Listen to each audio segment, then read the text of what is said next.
Hello guys, Easygoing back. We're in the end, episode 8, I think, of EasyGoing Survival. I can never keep track, and it is episode 8, but I can never even keep track of that. Anyways guys, we got some big plans for this episode. As you can see, we are in the end dimension, and the reason for that is because we're doing something, and it involves these tall guys right here. These guys, well, just for ender pearls, but also we need an XP farm. We need to be able to repair our tools easily, get XP when we need it. Enderman XP farms are by far the easiest, fast, early game XP farms to build. Early game, it is pretty early game, even though we did defeat the Ender Dragon. So some people consider this already late game. It is not, though. We're still early game in terms of how we're playing this world. But yeah, we're going to be building an Enderman farm, but you might be wondering, what are we going to be building it out of? And well, the answer to that question is, well, stone. We're going to build it out of stone bricks, but unfortunately, our stone supplies are relatively low. We haven't had a big mining project yet, and I really don't want to like put all my stone into this and like not have any redstone resources left, or be able to craft redstone resources rather. We need stone, we need a lot of it, so I think I have the solution to that problem. And the answer to that question is, of course, as you guys all know, of course you guessed this, is a slime farm. We need stone, we're going to need slime at some point. Perfect solution. We dig this massive hole out. I almost said something worse. We dig this big ass hole, get a lot of stone, get a lot of slime. It's gonna be great. I'm excited. Hopefully you're excited. And yeah, after we build that Enderman farm using the stone we get from this, we'll do a little project over at the mob farm to improve the storage system. Hope you guys are excited. I guess you guys enjoy this third-person time lapse of me digging. Hopefully it pans out all right. I haven't used the replay mod in a long time, so I guess let's get digging.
Hope you guys enjoyed that time lapse. As you can see, we've dug this farm down pretty well.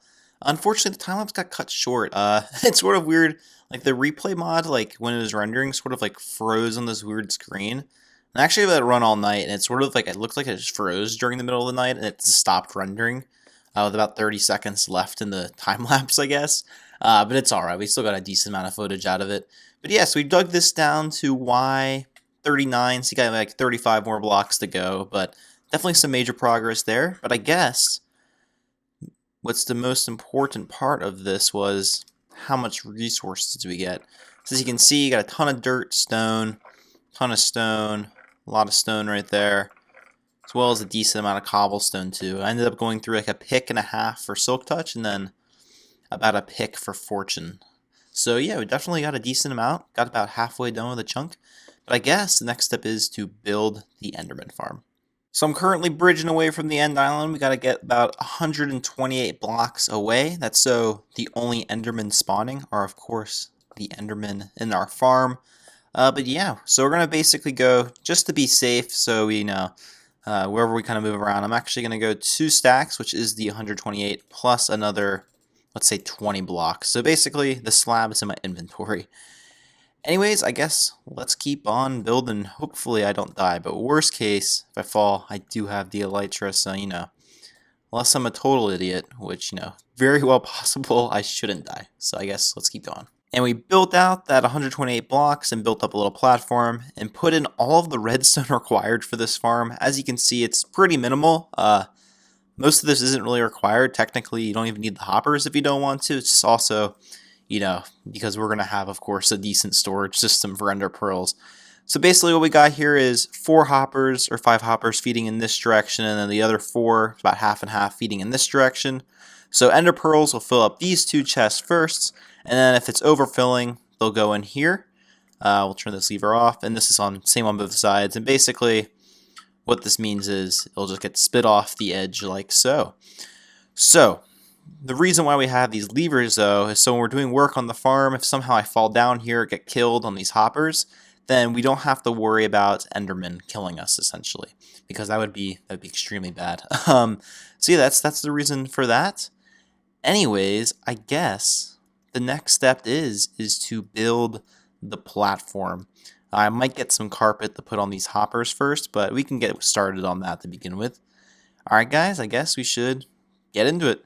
Alright, platform time. Alright guys, so now we're at the step in the process, you know what I mean, where we need to put the endermite in. So as you can see, if we look down this chain, I put little rings. This is essentially the enderman fall down that tube, I guess, and because the rings are spaced of 2.5 blocks of air in between each, they're unable to TP through. So, yeah, basically that's how it's going. Yeah, I guess we gotta spawn this endermite in. Guess we just gotta throw pearls over and over. I'll be back once we got this guy in, and I'll kind of explain how it works. So I'm currently in the progress of placing in the platform. As you can see, basically we just gotta build up a giant square for these guys to spawn on. But I did get that endermite in. Guys, I was so incredibly unlucky. It literally took me like 40 to 50 ender pearls, probably, if not more. Probably close to 64. Like almost 4 stacks of 16, if not more than that, honestly. They get an endermite. It's supposed to be 1 in 20, 5% chance. So realistically, like if you do 30 pearls, like that's pretty unlucky. Yeah, it just, I don't know, it just took so long. But anyways, this thing is actually working now. If you actually look down there, we'll be able to see over here. A couple guys straggle. Yeah, as you can see, there's several down there just hanging out. Obviously they're not spawning super fast since I'm up here, and most of the platform I've placed, yeah, they're not going to be able to spawn right here. But basically the way it works is within a certain range, Endermen are mad at the Endermite. These guys just can't see. I probably should have put on a glass block, but it's okay. Basically, they get mad at the Endermite, run towards it, run off the trapdoors, right into a tube, as you can see right there. And, you sometimes get a couple stragglers, but it doesn't really matter because at some point a big stream comes through and pushes them in, or they just despawn. It really doesn't slow down the rates of the farm too much, since the vast majority of mobs are ending up down below. But yeah, I guess basically what we gotta do now to finish up this farm is just finish this platform. What I did is that the range is huge, but you max out the amount of XP you can collect by one person pretty easily. So what I'll probably do to start is I went out 32 blocks from this block, so 33 I guess in each direction.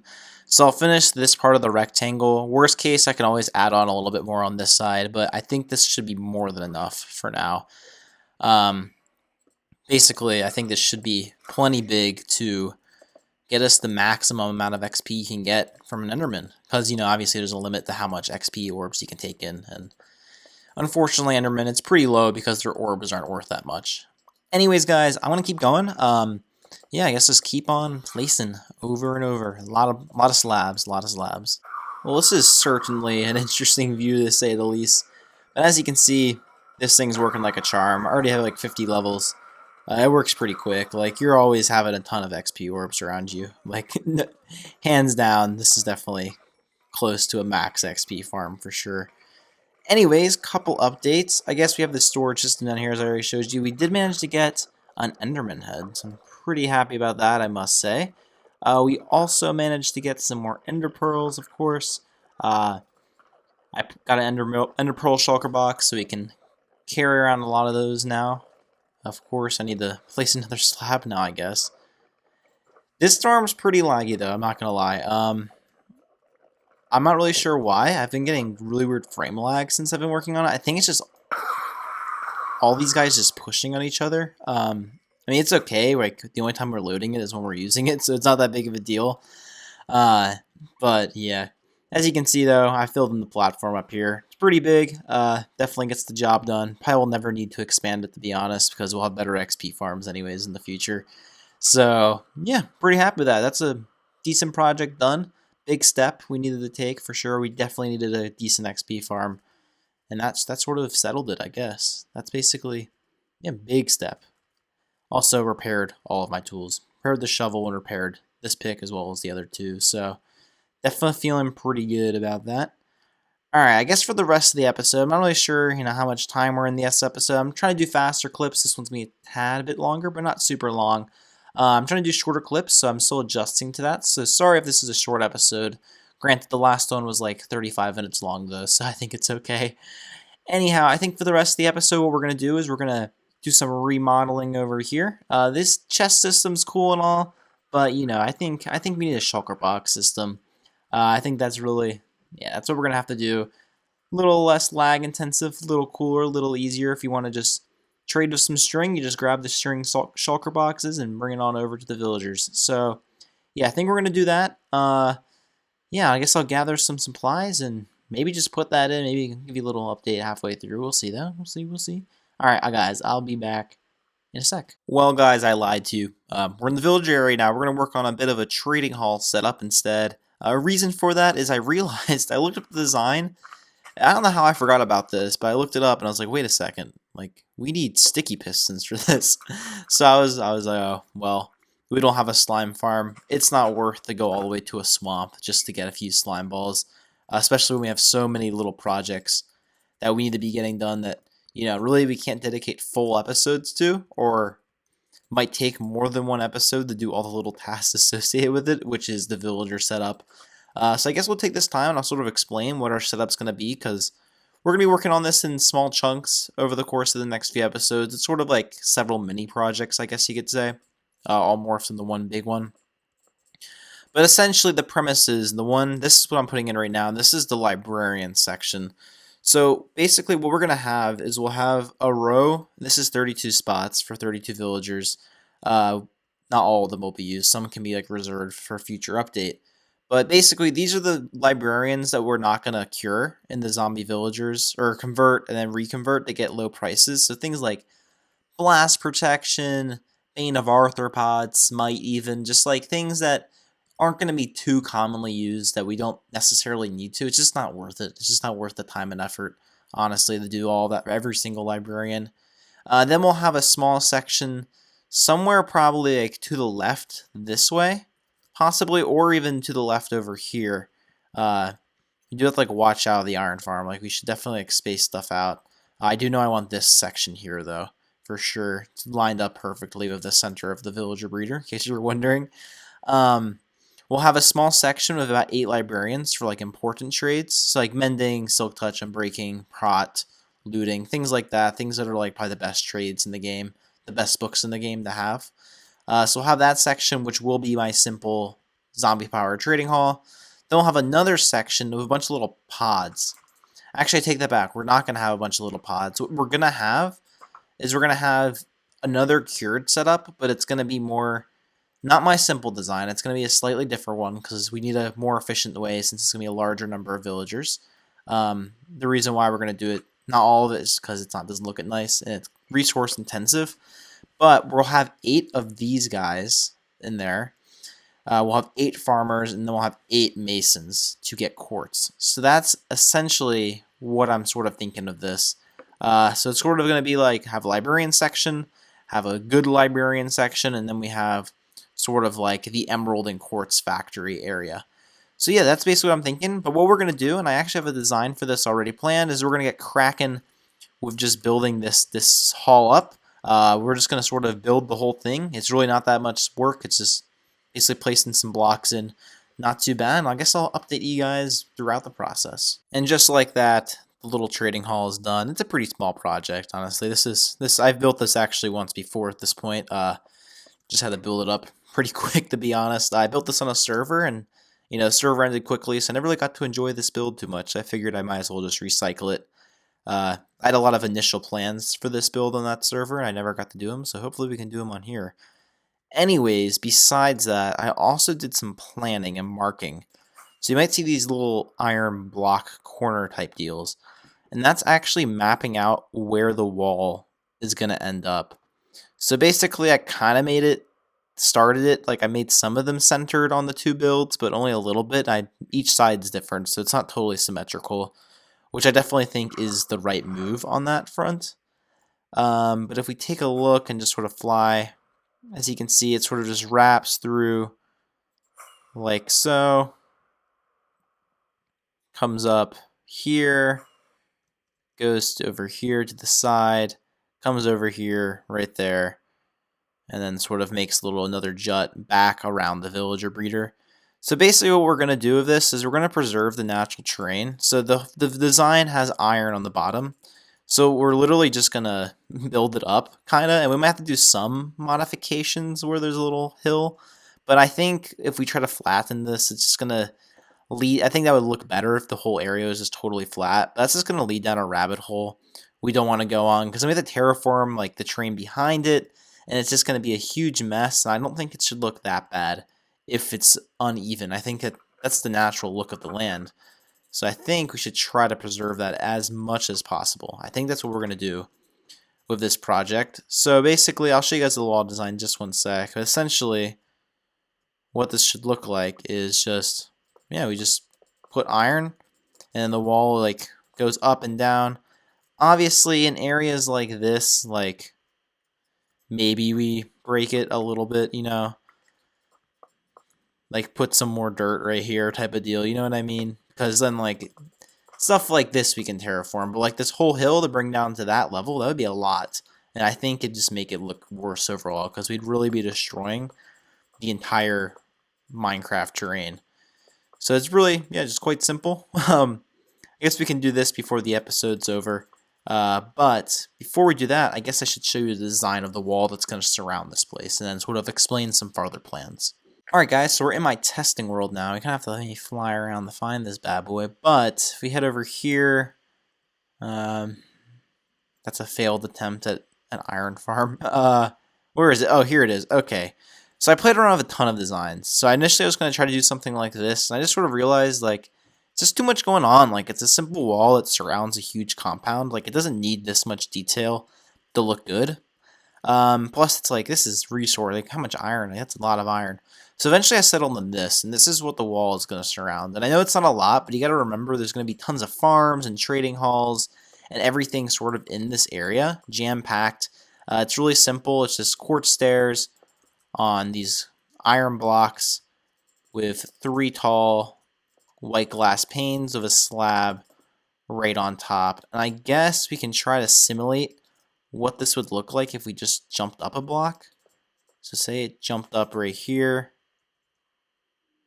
And, we kept going and going and going. We might have to put a full block on top. That might have to change. This might not look good without a full block, because I don't think the pane is going to connect is the main thing.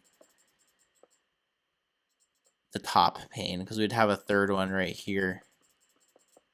Yeah, that's not going to connect, because, that doesn't look too good. Okay, so if we put a full block, then how does that look? Just not to break the whole thing, just do a little bit. That doesn't look bad. I mean, that still preserves it to an extent. The only thing is that we need lighting up there. What else could we do? We could also figure out a transparent block for up there. I'm not really sure. Not sea lanterns. We don't have access to those yet. Plus, I don't think that'd look good. Alright, well, I mean, we still have some time. I guess what we could do, too, is just, like, that. I mean, that doesn't look that bad, to be honest. Like, say it then dropped a level, just, like, have it like that, go up. Maybe even down here, just place in... Nah, that should just go up. Maybe like a block earlier, so it's not as sudden and sharp. We'll figure that out. That should be a pretty easy detail. But then it's just like this. And you got to keep in mind there's then terrain here. So it's sort of just like it drops down. We're good. Maybe we'll put like a quartz block here so it doesn't look like it's just dirt or something like that. But we'll figure out how to deal with these little edge cases. But definitely this is doable. We would just have to figure out how to light this. But I guess we could just run end rods down. And honestly, like, even if we're worried about spacing, say we're only going every 3 blocks, like, worst case at the end, if it's if it's not totally even, like, are we really going to notice that in the grand scheme of things? No, we just don't have to worry about that. All right, so yeah, this is the design we're going to go with. I guess I can just lay out the iron blocks real quick to round this episode off. And just like that, guys, as you can look around, we have a full-on iron block perimeter. I'm excited about that. That looks awesome. I'm really happy with how this turned out. But anyway, guys, this obviously, before I round off the episode, this took like 12 stacks of iron blocks, so this is definitely a huge perimeter. And it's going to be a big project, but I'm excited. Once this area is done, it's going to look amazing. Anyways, guys, hope you had a good time watching this episode. If you did, like, subscribe, you know the whole deal. Share with your friends, that really helps out. But other than that, hope you have an easygoing day, and I'll see you all later. Oh yeah, and join the Discord server. Alright, thank you guys.